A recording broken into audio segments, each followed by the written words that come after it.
Okay, so today we're going to talk about something that's, well, it's tough, but it's also incredibly important: suicide and bipolar disorder. The numbers can be pretty confronting, but the main message here is actually one of hope. We're going to walk through a clear, evidence-based path to prevention. Let's get right into it. To really get why this is so urgent, we have to start with this number. The research is just crystal clear on this. The risk of suicide for people with bipolar disorder is about 10 to 20 times higher than for everybody else. I mean, that's a huge number, and it's one that really demands we pay attention.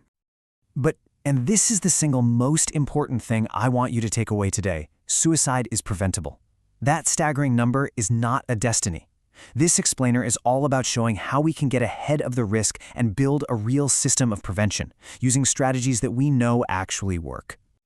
So to build that system, well, first we got to understand the why, right? What is it about bipolar disorder specifically that leads to this disproportionate risk?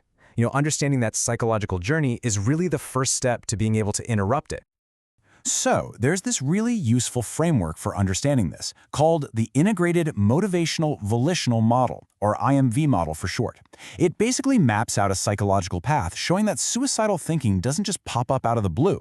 It often starts with these really deep feelings of defeat and humiliation, which then can kind of fester and grow into this powerful, suffocating feeling of being trapped. Let's walk through this step by step. For someone with bipolar disorder, that first step, that sense of defeat, especially during a depressive episode, can be just all-consuming. That can then lead to step 2, this deeply held belief that there is no escape, no hope for things to get better. And according to this model, when that feeling of being trapped gets combined with feeling like a burden to others, that's when suicidal thoughts can really take hold. It's a tragic but clear path. For decades, the whole approach in mental health has been to try and predict who is most at risk. But here's the thing. The research is now showing us that this entire model is just, well, fundamentally flawed. And look, nothing makes this clearer than this quote from a UK study. It's just devastating.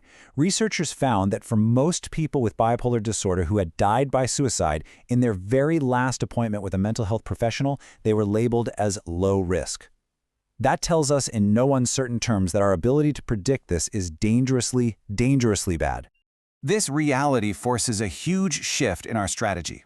The old way was all about prediction, kind of like being a fortune teller, trying to find the one person in 100 who was high risk.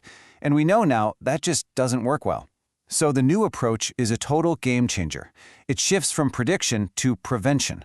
It operates on the idea that every single person with bipolar disorder can benefit from prevention strategies. It's about being proactive for everyone, not reactive for a few. So, where does that leave us? Well, it points to a really clear solution. If we can't reliably predict who's in the most danger, then the only logical and, frankly, the only effective way forward is to work on preventing suicide for everyone with bipolar disorder. And this right here is the core takeaway. The new goal isn't to get better at guessing, it's to get better at protecting. It's all about providing every single person with bipolar disorder with a toolkit of suicide prevention strategies. This takes the impossible burden of prediction off clinicians and, more importantly, it empowers everyone with a real, actionable plan. Okay, so what's actually in this prevention toolkit? What are we really talking about here? The good news is we have a bunch of evidence-based tools that we can put together to build a really strong safety net. The key parts of this toolkit are all very specific, proven strategies. They range from things like medication management all the way to really practical interventions. To make this feel a little more real, let's imagine a patient, we'll call her Eva, and see how this toolkit would actually apply to her life. First up, safety planning. Now, this isn't just some vague think happy thoughts advice. No, this is a structured, written down plan. For Eva, this would mean sitting down with her therapist and creating a literal, prioritized list of what to do in a crisis, from her own coping skills to friends she can call to professional help. It's a concrete roadmap that she can pull up on her phone whenever she needs it. Next, we have something called caring contacts, and this is so simple, but it's incredibly powerful. Let's say Eva leaves the emergency room. Her care team would then send her brief, simple follow-ups, maybe a text or an email, just saying, hey, we're thinking of you. It's not demanding, there's no action required, but studies have shown these little points of connection dramatically reduce suicide risk. They just show someone cares. And finally, there's means restriction. This can sound a bit clinical, but it's really just about making the immediate environment safer by putting some time and space between a suicidal thought and a way to act on it. And the key thing is, this is not about taking away a person's control. For Eva, it would be a compassionate conversation with her team and her family about how to safely store her medications just to reduce the risk during a really tough moment. Now, a toolkit is great, but it's pretty useless if it just sits on a shelf, and it absolutely cannot be one person's job to implement it. This requires a pretty fundamental shift in how we think about mental health care. It's not just a series of appointments. It has to be a coordinated system. The source material puts it perfectly with this saying, and it's so true. Suicide prevention can't be the sole responsibility of a psychiatrist or a therapist or even a family member. It truly takes a village. So let's look at Eva's village. You've got her family doctor, her therapist, the ER team she might see, her psychiatrist, and of course, her family and friends.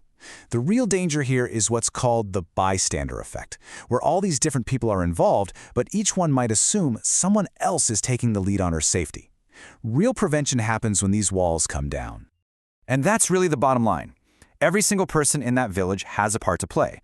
The family doctor can help with means restriction, the therapist can do the safety plan, the ER doc can initiate caring contacts. It's about a shared responsibility that stretches across every single place a person gets care. So, we'll end with this question. We have the tools.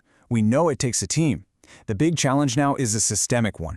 How do we actually build the communication channels, the integrated systems, to truly connect that village and make sure no one ever has to face a crisis alone?